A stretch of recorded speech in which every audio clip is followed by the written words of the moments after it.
Before you begin developing this skill, make sure that you're aware of your posture. You've got a straight neck, shoulders relaxed, sitting on the front part of the stool, feet flat on the floor, elbow level with the keyboard or slightly above the keyboard, and when you place your hand on the keyboard, you've got a nice dome-shaped hand, curved fingers, and a nice relaxed wrist. Make sure you're feeling positive and relaxed and ready to focus on this first step towards being able to play our favourite songs and music. Let's have a look at the names of the notes in music. To work out the names of all our keys on the keyboard, we only need to know the first 7 letters of the alphabet. A, B, C, D, E, F and G. There's no H. The other thing that you'll notice on the keyboard is that we have this group of black note patterns. We have a group of 3 followed by a group of 2 and a group of 3 followed by another group of 2, and so it goes up the entire keyboard. If we have a look at the group of 2 notes right in the middle of the keyboard and concentrate on the one to the left, that's called middle C, and it's a really important note. So 2 notes in the middle of the keyboard, the note to the left is middle C. If I go further up the piano, I can see that there's another group of 2 black notes, and again the note to the left is also a C. If I go down to the 2 notes at the lower end of the keyboard, focus on the note on the left, that is also a C. So already we've located 3 C notes on the piano. Let's have a look at locating some more notes. Now in the alphabet, the 2 letters before C are B and A. So it follows that the 2 keys below the letter C would be the B key and the A key. If I was going to go up the alphabet from A, I could start here. A, B, C, D, E, F, G, no H, A, B, C, and we're back to our C that we found before. What we're going to do is progressively develop our skills in the right hand, and we're going to focus on these notes in the middle that we've already located and named. The first one being C, the next one being D, the next one being E, followed by F and G. Let's have a look at how notes are presented in written music.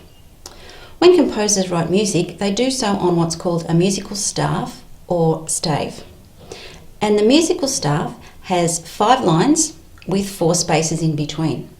And you'll notice that in this diagram, we've also got a squiggly symbol at the front of our musical stave, and that's called a treble clef.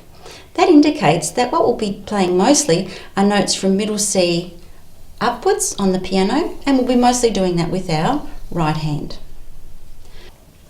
When composers write music, they can write notes on the line, in a space, or above or below the lines and spaces. If we were going to look at where our notes are positioned on the stave, the 5 notes that we'll be concentrating on, it would look like this.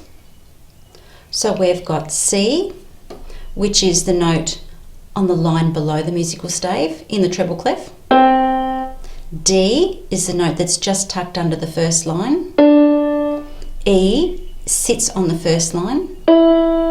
F sits in the first space. And G is on the second line. It would be a good idea to learn the notes on the treble stave because we're aiming to read music in our lead sheets in order to play our favourite songs. Perhaps you could challenge yourself to learn the notes that we come across along the way. There are some really terrific apps available at the moment that you can download that provide practice reading and locating notes on the keyboard when you're not sitting at the instrument. Okay, let's play. We've got our first 5 notes, C to G, and we're going to play them with our 5 fingers of our right hand. And in music, the fingers in the right hand are allocated the numbers 1, 2, 3, 4, 5.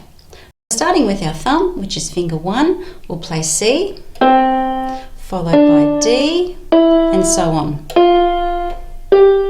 We can play the notes going up. We can play the notes going down. can play the notes going down and then going up.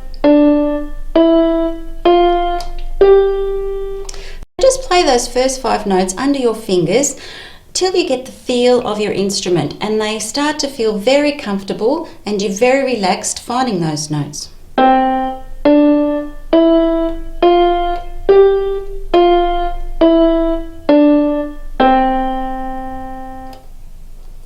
If you have a touch-sensitive keyboard, you have the ability to play the notes softly and then more deeply by varying the amount of arm weight that you're channeling through your wrist and fingers onto the keys. This will help you get used to the difference that different pressures have on the sound that comes from the instrument. This is not a touch-sensitive instrument. The only way I can alter the volume of the notes is to change the volume setting on the instrument. It doesn't matter how hard or how soft I press, the volume will be consistent depending on the level of volume that I set on my machine. To change the volume, that's my only option. But a lot of you will have touch-sensitive instruments and you will be able to play softly if you press more lightly and loudly if you press more deeply. Once these 5 notes feel comfortable on your fingers, we can play them a few different ways. We can play them legato or connected, which means that we join up the sounds. As one key is pressed, the other one is raised.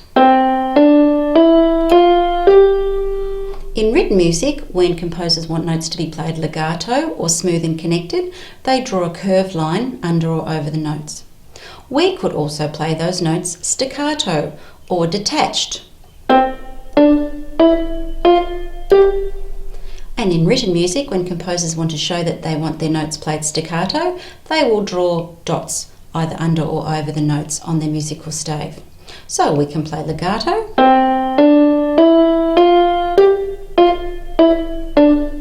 and staccato. To recap, we have our first 5 notes C to G that we can play going up and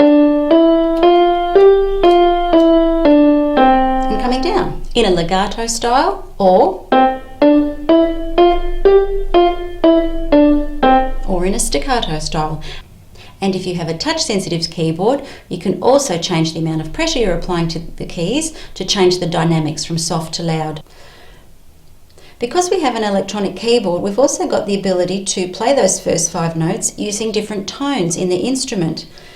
Each keyboard will vary in the way that you select different instruments. With this particular machine, I have a button called tone. Your machine might have a button called tone or something that's very similar. If I push the tone button, I can then have a look at my selection panel here, which is a group of numbers, and select an instrument.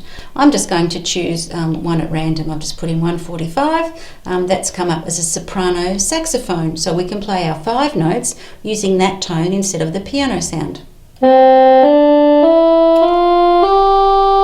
Might come down staccato. Let's pick another one. I'll pop in 162. That's come up as the flute. Again, we can play our first 5 notes with a flute tone. I might start going down this time.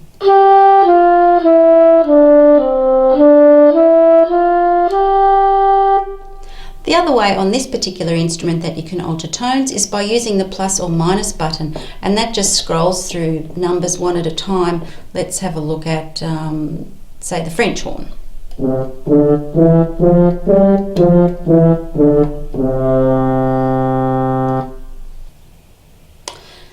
It will be time to move on when you've given yourself enough time to take in all the information that's been presented so far and you're feeling really relaxed playing the notes from C to G using a range of different effects and instrument options.